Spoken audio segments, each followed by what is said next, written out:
Welcome, Geoff, and on behalf of the alumni, thanks for your time. Just how did you first get into umpiring? I was 15 years old, mate, and just because of the date of birth, all the other mates were still playing junior baseball, and I used to go and watch them. And this guy come one day and he just said that if somebody wants to do the bases, he'll go behind and do the plate. So 15 years of age, I said, yeah, I'll do that. Had a lot of fun running around the bases, enjoyed it. A couple of weeks later, he came and asked me to do the bases again, and I said, no, I want to be the umpire in chief and call balls and strikes. So we alternated week about, and then it just grew from there. Okay, and then you moved through the ranks. Was there many young guys umpiring when you started, or not at that age? Not then, but when I went to the New South Wales umpires, there was me and Alan Jones, and we were friends before that, and our friendship grew through the umpiring, and we were sort of at the time, I guess, a crew from hell because we didn't put up too much shit together, you know. But, yeah. And that I can vouch for. And then you can you remember like your first ejection?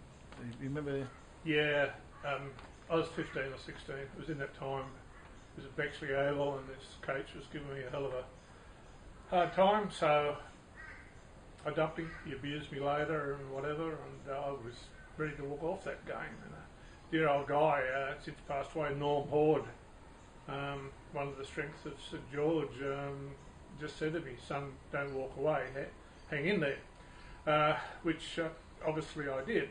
But ironically, something like 6 years later it would have been, because this guy, the St George Association, Junior Association, suspending for life because of my age and the abuse.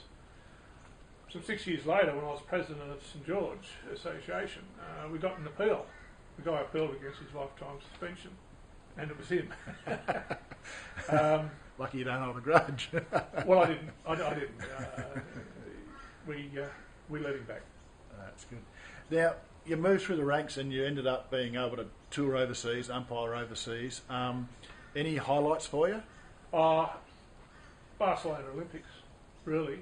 That was the first time baseball wasn't a demonstration sport. It was a medal sport, and having the opportunity to call the first pitch in that game was excellent. Just getting there was tops, and when they read out the appointments that I was doing the Spain USA game, umpire in chief, plate umpire, I thought, wow. I could still see the pitch come down.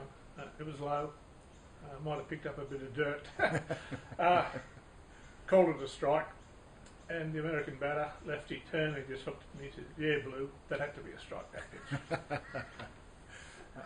Now that's a big thrill. I mean, not only for yourself, but for Australian umpires being able to given that honour. So you know, and look, you had to do. How do they rank you to get there? Oh, it comes through the rankings at home. I think that they would have put in a recommendation, or a number of umpires. The old IBAF system used to be that for any championship you put in 3 nominations and they do the final. Okay. Make the final decision. But prior to that, I'd done 3. Prior to the Olympics, I'd done 3 under-18 nationals, internationals, and did the gold medal plate in Sydney in 2008 between USA and Cuba. Okay. So they knew me, you know. Yeah. No, that's a huge honour. Now, what's the shortest game you've ever been involved in? It was second year Claction Shield. I went down to Adelaide and the Norwood Oval, and it was South Australia played Western Australia. Got it over and done with in 87 minutes. Neil Page threw 9 for Western Australia, Donny Masters threw 8 for South Australia, and it was an armchair ride, really. But that was one thing I remember with Pagey, and he's probably one of the best pitchers I've ever had the chance to call. He threw this thing, this lefty, and I reckon it's gone 3 postcodes out of Norwood Oval. I've given up on it and said, oh, that's a ball, and this is an important thing why you've got to track the ball. And it's come in from nowhere, and I've gone, what the hell was that? You know, and I called it a ball. Pagey raised his eyebrow, looked at me and said, where did that miss? The correct answer would have been nowhere, because I think I got all the strikes out. It must have. Dave Mundy was batting, and Dave said it was inside, so that did me. It was inside. Neil starts to walk away, turns, and he's coming back at me, and I'm going, oh, I don't want one of these great pitches. Question me, you know, walking up on balls and strikes, and didn't want to have to run him or do anything, and Neil just winked at me and just said, don't worry, Umpy, nobody ever called that pitch a strike. And he walks away, turns and comes back a second time and says, probably and hopefully one day somebody will. Hey, later in that game, he threw that same pitch again, and it got called a strike every time. But I will say this, you know, Neil and I have become pretty good friends good. Since that. Yeah. That's good. And what about the longest game you've been involved in? Longest game was up in Lismore, between Australia and Taiwan. Went for 6 hours, 17 minutes or something like that, 20 innings of baseball, 9-8 result. Taiwan had bat in the ninth and get a couple, and Australia would come back at them, and it was a really seesawing game. Another pitcher, Russell Spear, who I admire, he came on in the 7th innings, I think it was, and to close down and throw short relief, and he threw 9. Spearsy keeps telling me it was the greatest relief performance of all times, but you can argue that now and put the record straight if you want. I'm not going to argue with him. He's a good bloke. You're too big too. Now, you'd have to have thousands and thousands of stories, but is there any that pop out? Any altercations that you've unfortunately been involved in? Oh, there's a couple. There's one that's pretty funny actually. I was doing the under-23s up at Redlands, New South Wales, or playing South Australia. South Australia hadn't won a game. New South Wales were undefeated. South Australia got the jump, and we got fading light anyway. Anyhow, this batter is a standing triple at Redlands, and the coach on third is holding him up at third. He overruns the base and gets knocked off coming back in. No sympathy because of stupid base running. Whether the call was right or wrong, who cares? But the New South Wales team are pushing each one of them out of their way in the dugout at first base to get out on the field to abuse the umpire. And I thought, geez, there's too many over there to get them back in. So I just pointed at the guy furthest out, hey, you're done. And they all got over the top of each other to get back in the dugout. When the skip come to me, and he says, who have you? I believe you dumped somebody. Who have you got? I gave him the name, and he had a bit of a chuckle. I said, what's so funny? He said, well, what are you chucked him for? I said, he was the furthest one out of the dugout abusing an umpire. He said, oh, well, yeah, he was the on-deck batter. Well, I just hope that the rest of them got the lesson, got the drift. Yeah. Now, back in the old days, you would have been, there was a bit more biffo, unfortunately, than there is nowadays, and you would have had your fair share of those. And oh, yeah. But I remember a grand final we did in Sydney between Auburn and Canterbury, always a decent sort of contest, and we'd got to the end of 7 innings. And stupid me, I walked up to Alan James. I said, mate, this is the quietest grand final between these two teams ever happened. We're not even earning our money tonight. Top of the 8th, we got contact at first base. We got both benches emptied. We've got just players all over the place. But when orders resumed, Paul Elliott, one of my favourite catchers, is out cold. His nose is across his face. He's got claret all down his face and under his uniform. And we got together and we said, right, who's Dick Elliott? We'd already dumped 3. And I said, you know, this guy's been dumped. Who did it? None of us knew. Had 4 umpires out there. None of us saw Elliott get dumped.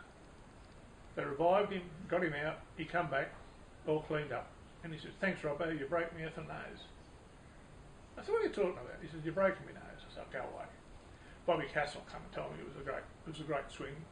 And apparently, and so many people that said it must have been right, but as he was running to get into the melee, and the old days we used to get involved a little bit ourselves, I think, and I swung my arm back, and he ran into me a mask.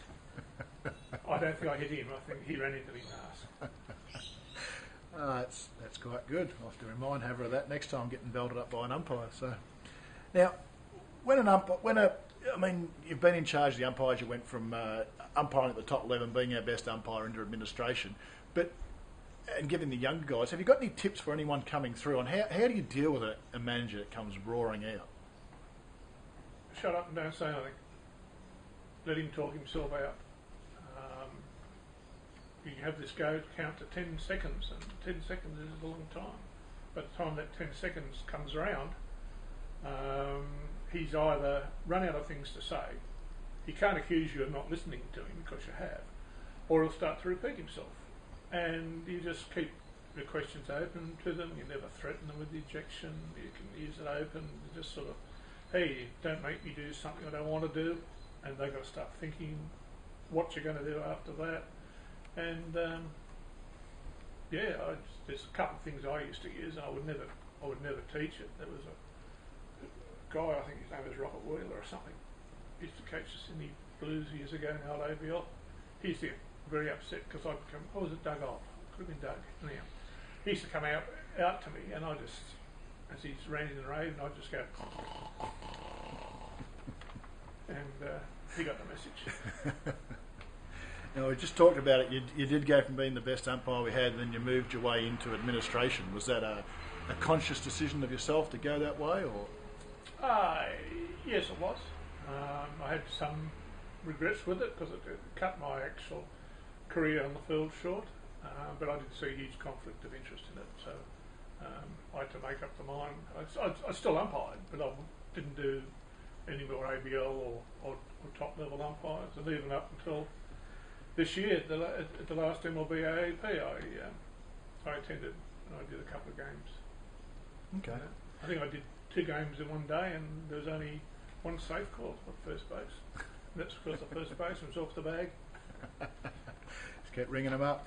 And this year, I know you were down there in January. We had the opening of the MLB season. Did you get to watch their umpires and discuss things with them? Oh yeah, they were a great crew. Had a lot of talk with Tim Welke, and he's been in at that level for over 30 years, and their supervisor Larry Young. I first met Larry in 2006 over in the States, and we kept in touch. And the important thing was that sure they had a bit of flair and that, but they still stuck with the basics, the basic teachings and the basic mechanics were still there, and that's where some of our guys fail a little bit, in that when they get appointed to ABL or national championships, they're there because they've shown the potential, and then it's up to them to realise that potential and then show that they're good enough. Some of them just go up there and a couple go up there and just be lardy-dars, don't stick to the basics and fail somewhat. Yeah. And you touched on a point there. I was going to ask you, how do the umpires versus ABL versus national appointments, like for national junior teams and things like that, how do you go through and make those appointments? Well, I can't speak presently on it, of course, because I'm not involved, but the way it used to be was we'd do a talent ID through the States at seminars. I'd go to their seminars and watch the people coming through, and then we'd ID them. And then they'd go along to the nationals. I'd go along to the nationals and do the critique and assessment of them in the game situation. Okay. And last question: admin versus umpiring, on the field or off the field. What's your preference of that? Oh, on the field. Yeah. I never had.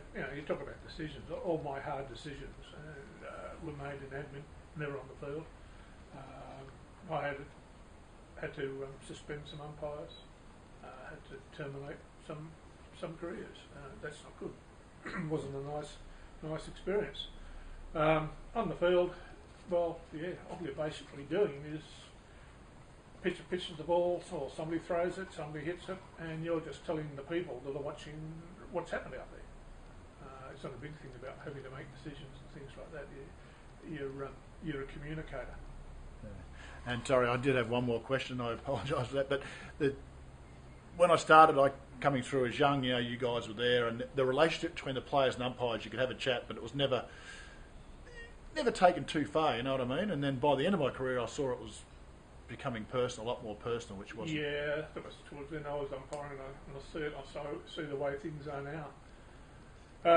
In the old days, your way of managing situations was a bit different, because you knew that if you told a player to tee it up or something like that, that's where it'd stay, because he realised that he was staying in the game. Yeah. But now they take all this off the field and whinge to their coaches and things. And I remember there was one, and I won't mention the player because he's still involved in coaching and stuff like that. He was a good player, but he had this curveball weakness. John Deeble was thrown, and Deed has thrown this piece of stuff that he used to throw. And this guy is rocking back on his shoulders just about in the batting box, and the duck's in for a strike.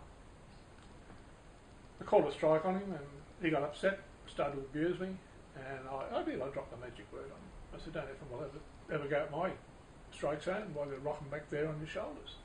He objected to the way that I spoke to him. I then said to the guy, well, please accept my most sincere apologies. I will never speak to you in that manner again. But if you question any of my balls and strikes, I'll immediately eject you from the game. He looked at me, winked, laughed, and said, swear at me as much as you want, brother.